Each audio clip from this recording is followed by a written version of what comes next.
Hi guys!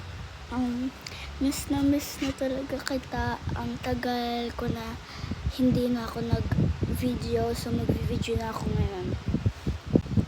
Alam ko, ang deep na ng voice ko, kaka-8 ko lang nung March 6. Tsaka, grabe nung nung December, January, February, tsaka March, hindi na ako nag-post. Like, hindi na talaga.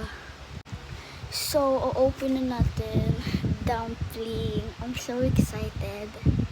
Kaya mahina ang boses ko.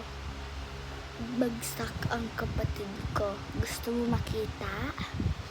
So, let's go. Look. Kakatulog lang niya. Hindi ko alam, kakadet. Bagsak na. Okay, so kailangan natin tahimik lang. So, tinagil ko na pala yung tawag dun, parang lagayan, tapos plastic dito. So, let's go. In 3, 2, 1. Okay. It's color white. It's so cute. I don't know where did the face go. I think it's a fake dumpling. But it's fine. It's fine if it's fake. Ay, bakit ako nag-i-English? Englishera na to. Okay lang pala kapag fake.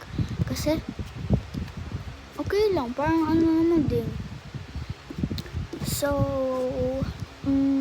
ASMR.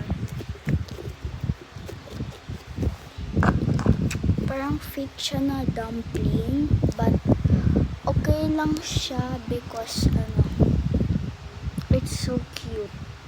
Like, pwede ko siya kainin. May powder texture siya. And binili ata ng nanay ko yung fake. Okay lang. Because if it's fake, parang paras din. Tsaka, hindi niya binili yung glitter dumpling na may face kasi grabe nakita ko. Ang pangit! AI dumpling! Tsaka, tinan mo. Mas masarap to kaysa sa iba. Tsaka, itong fake dumpling, hindi siya tubig. Foam siya. Yun na guys. Bye!